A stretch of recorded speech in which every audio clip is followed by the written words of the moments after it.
Hi, Valerie. It's Margie with BuzzBody.com. How are you? I'm fine, thank you, Margie. How are you? I'm great, thank you. Awesome. For everyone listening, we're chatting with Valerie today with BiziYogi.com, and she's not only an amazing yoga teacher and puts on yoga teacher training, she has many other skills to offer to this world and community for all those around her. And so we're going to get a little bit of her story today and how she became who she is at this moment. So, Valerie, do you want to share? Sure. So what I do, and actually it's my Dharma, it took a long time to get to the point where I'm actually living my Dharma, or what I was put on earth to do, and that is communication and teaching all about getting healthy in the stars. Yeah. And I've learned a lot, and this all came from personal experiences and doing my own research and study and falling on my face several times and getting back up. So what I do share with people through my radio show, through my publications, and through the yoga teacher training is personal, and it's not, from college or anything. Okay, so what happened is I've always been interested in metaphysics from, when I was 13, which was like 2 centuries ago. Anyway, I had several spiritual advisors that told me I needed to do yoga. Do yoga, you need to do yoga. I'm like, yeah, right. I'm a gym rat. You can't talk me into doing yoga. Now I know it's the other way around when I try to talk to people who do gym stuff that don't want to do yoga. But anyway, so I blew that off, and I got through a divorce, and it was pretty nasty, and it was abusive and all that stuff. So I was pretty broken up inside for a long time. And I was talking to some people, and they were telling me about hot yoga, and that was the biggest craze right now, and people look great, and they feel great and all this. I said, I'll try it. So my boyfriend I was going out with at the time took me. He only made it halfway through, but I was hooked. And I started going more and more and more, and I just couldn't get enough of it. And it shifted my life in that yoga brings balance to your mind, body, and spirit. So if you're out of balance, you're going to feel it. You're going to feel it really strongly. So I consequently left the boyfriend, left the job, left the life I had, the whole lifestyle. And all I did for a long time was yoga. And the studio I was with knew how dedicated I was and what a strong practice I had. And they were growing at the time, and they pushed me to start teaching. And there were a couple people in particular that really took me under their wing and taught me a lot about teaching yoga. And it was like the minute I said I wanted to teach yoga, the universe opened up, and it happened just when I said, like within 2 weeks. And then I went to see another spiritual advisor, and she goes, you have a lot of fire in your hands, and, you're going to be doing some things with Reiki. And I'm like, really? No. Reiki. But it turns out my grandmother was a Reiki master, and she got involved in it back in the 40s, maybe 30s, back when it was brand new in Hawaii. And she was taught by, I think, the person who started the whole thing from Japan. So that was really cool. So I went through Reiki training. And, so the Reiki was coming together. I was teaching, and I had, accounts, and I was teaching corporate yoga and teaching at wellness centers and at yoga studios. And I needed to take it a step further because I started thinking about how they teach yoga or how they teach people to teach yoga, and what I would want to know if I took yoga teacher training all over again. And that's when I used my publishing experience and put together the Bizi Yogi teacher training school. So I wrote the curriculum, and I put everything together and got it approved by Yoga Alliance, and started doing this about 3 years ago. And at the same time, about a year or so later, a radio show opportunity came up for me to host my own show. So I chose to call it Bizi Yogi, and it's all about different healing modalities for the mind, body, and soul, and how to get healthier and happier in your life. So I explore different areas from astrology to yoga to Reiki to anything healing. Beautiful. So that's how it all happened. And I've been to your teacher training and chatted with some of the students, and it's truly not only is the energy a beautiful gift, but the teachings and the practical experience and the welcoming feeling that everyone from doesn't matter what age, shape, size, that we're all unique in our form and beauty, and it really shows walking in there with you. So I want to commend you on that. It's a beautiful, beautiful thing. Oh, yeah. One thing I'm really happy about is the types of people I attract to my training. There are people that maybe wouldn't feel comfortable in maybe traditional yoga teacher training settings. Does that make sense? Yes, absolutely. Yes. Just regular people who, with the knowledge that they get from the training, can go and spread some incredible wisdom and knowledge and literally change the world and help people in populations that otherwise would never be exposed to this, or perhaps not even feel comfortable being exposed to this knowledge. So it's really, really cool. That was definitely one of the things that I noticed is a deep interest in sharing with community and exposure in areas that yoga might not be so popular, and also the demographics and the type of clientele, which was such a beautiful thing to see. You know, I know I chatted with one person there who was very interested in working with seniors and creating balance with them, not only physically but inside. And it was so endearing to chat with everyone and you and see how yoga isn't just about practice and postures, right? Right. And that's definitely it shines through in your teacher training program. Yeah, I've got such a diverse group. A couple of people just want to deepen their practice. One wants to take it to more inner city. Another wants to take it to seniors. Another gal, she wants to develop her own style, which she's starting to do. It's called Yoga for Life, and, helping with addiction and things like that. So, they're going to reach really amazing populations. So I'm excited for them. But what happens is in my training is in the beginning, it's very, I put it together in a way that sort of leads them on a little path so their hearts and minds open up before I actually get into teaching how to teach yoga and the postures and so on and so forth. So I really get into the philosophy of yoga. So we go deeply into the 8 limbs of yoga. Yoga Sutras of Patanjali, as well as the ancient, scripture of the Bhagavad Gita, as well as energy systems. We get into the whole energy of just being, the energy of life, that everything is energy, and that's all it is. So it's a matter, yoga is a lot about just how you move the energy around and how, by releasing it and letting it flow freely, which is also in Chinese and Japanese and about every other culture, that and you remove blockages, then somebody can really thrive, not just physically, but on all levels. So they're operating on all cylinders. And the other cool part for me was watching and experiencing with you that we're all just actually shapes. So my downward dog might not look like yours, right? And that's okay, and it's not about comparison or who has this perfect form, because we're all perfect in our form already.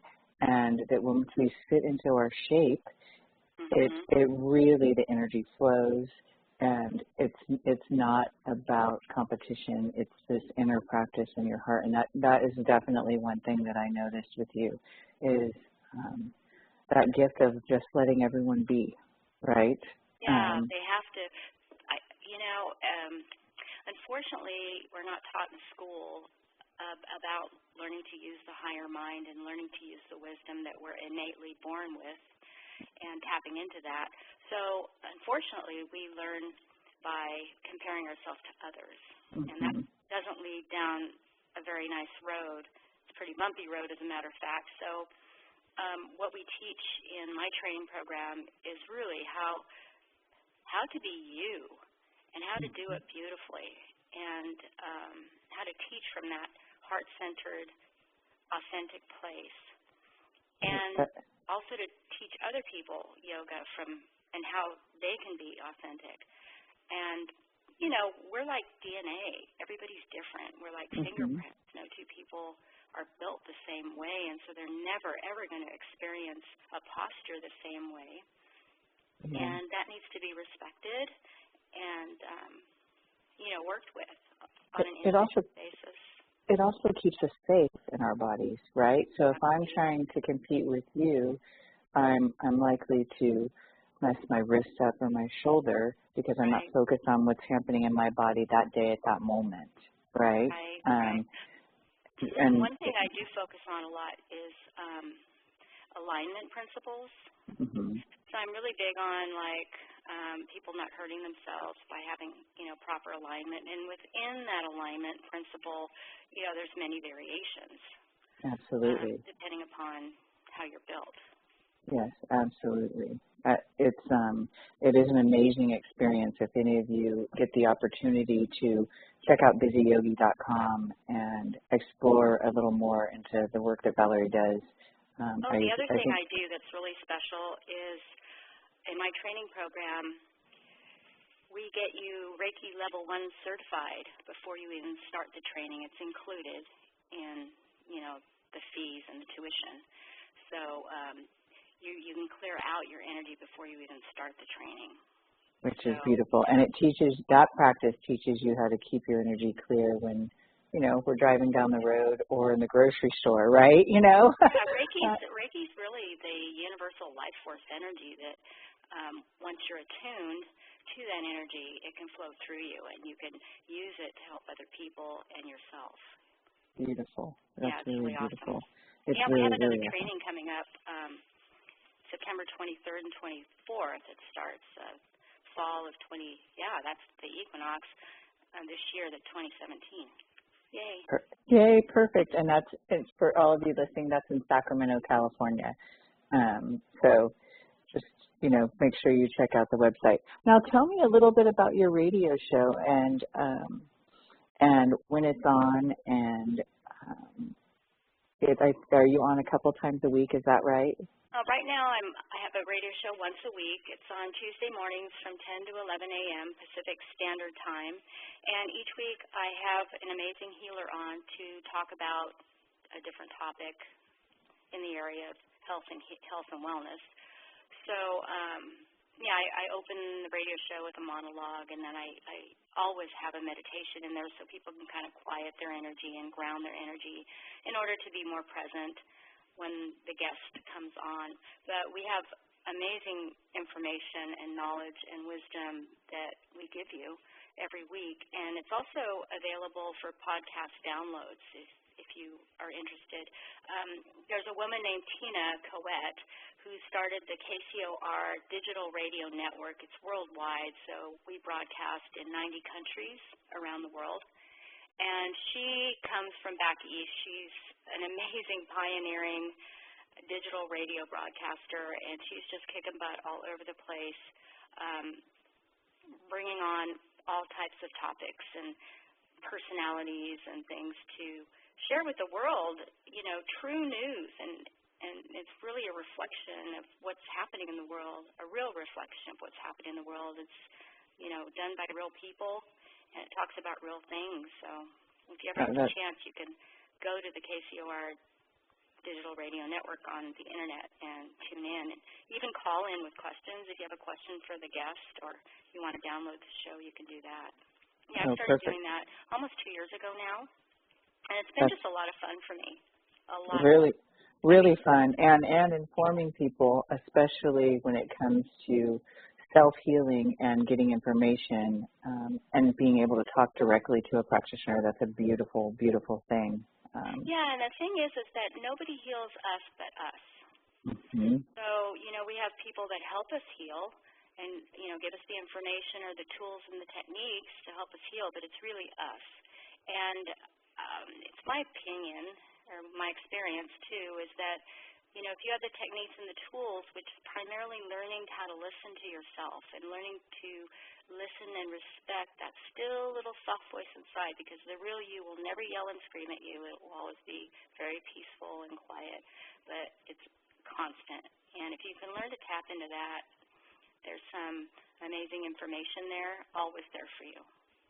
Yes, and I do know in my personal life, yoga has really helped me with that, and with other modalities as well. But yoga is one way for me to really take care of me, not only just physically, and sometimes just laying on the mat, right? But it's a time and place and a safe space for me to go and go deep within. And I'm a pretty physical person, so yoga also gives me the discipline with that, and has allowed me to expand not only my flexibility, obviously, right, but also just that inner connection to myself and really focus on me, just because I have a tendency to, focus on a lot of the things that are going on around me. And that's like one of my, besides meditation and other things, but that is one of the practices I can do where I'm getting physically satisfied and also emotionally and spiritually satisfied. And yoga is one of those practices and disciplines that you can't really explain to somebody. They have to experience it to understand fully what we're talking about, because it is so personal for each person. But what I do know is that it connects you to who you really are, and it helps you over time, without any effort, clear your energy out. And those energy blockages, right, that we sometimes hold on to in our body. Yeah. So the full you, the beautiful you, the person that's buried inside all that crap can shine and thrive, and then life gets fun. Yes, and it's even though challenging sometimes on the mat, right? Just like life sometimes has its challenging moments. We are able to learn to actually breathe through it, and allow those experiences to happen. And I'll share a little story. I haven't shared this with you before, but when my father passed away, it's been maybe a year and a half. Oh, thank you. And it was kind of not only a chaotic time for our family because I had lost my mom right before that, but it was a really rough time. But there was problems going on with the services and things, and I literally, and I was extremely busy with family coming in for the services, and we weren't able to do that as quickly as we had thought. And this may sound strange to some people, but the day after he passed, I did a commitment to myself to do 38 days of yoga in 40 days. So I gave myself a little bit of permission to work on other things. And there were days I was on the mat just crying, and it wasn't about being on the mat and having this shape or posture. It was about the dedication to myself and this inner work I was doing to help process through that. And I will tell you that yoga during that time for me was, I can't imagine gone through that without having that. It saves lives. Absolutely saves lives. Everybody I talk to, it's done something to help them heal at the worst of times. And if you just show up every day, it will get you through the worst of times. And it will, because yoga, the practice of yoga, the asana portion of it, the physical practice, you can learn about yourself by how you approach your yoga on the mat, because it is a little microcosm of life. So how you approach your poses and how you're feeling in your poses can give you a lot of insight into who you are. And I know from a spiritual standpoint why you did what you did, because I don't think you could have gone through it, the grieving process, without it. I think you probably would have just gone into a cave. I know I would, right? Yes. It was it was interesting, because when I made that decision, there was the ego part of me that's like, what are you doing? You have so much to do. There's like, you have to go through your parents' house. You have to do all these, making these excuses, right? But I made that commitment to not only my inner journey, but to my heart, that I needed this to help me, because I still hadn't fully processed my mom. And it literally was, really not changed my life and saved me during that process and allowed me to go deeper in myself to actually the grieving and gratitude for having the parents I had. Yeah. And I probably wouldn't have been able to do that as beautifully and quickly if I didn't have yoga. And I'm not saying it was easy every time, but it definitely added to the true gratitude for myself, not only being present, right, and remembering to take care of me, but also, like I said, the gratitude for my parents and having them, and didn't really let me sink into this really depression that would have happened, right? Dark place, yeah. Yeah, so it was such a great gift I gave myself, and a great gift that I was able to practice, and that there are really beautiful teachers out there, and I know that your teacher training program is fabulous, and helps us to tap into that part and be able to experience whatever it is we're experiencing, and you teach with such compassion and love that it also goes out to the teachers that you train, right? And so they bring that out into the world, which increases the vibratory rate and the consciousness level of everyone there around. So it's like the gift that keeps on giving, right? You know, without judgment and without limitations or restrictions. It's just a beautiful. I'm really honored and grateful for what you do in your work. Oh, thank you, Marjorie. Oh, you're welcome. Nice to hear. You're welcome. So, you can reach Valerie at biziyogi.com or on basmati.com, and please feel free to check her out and tap into that radio show. There's some really cool information on there.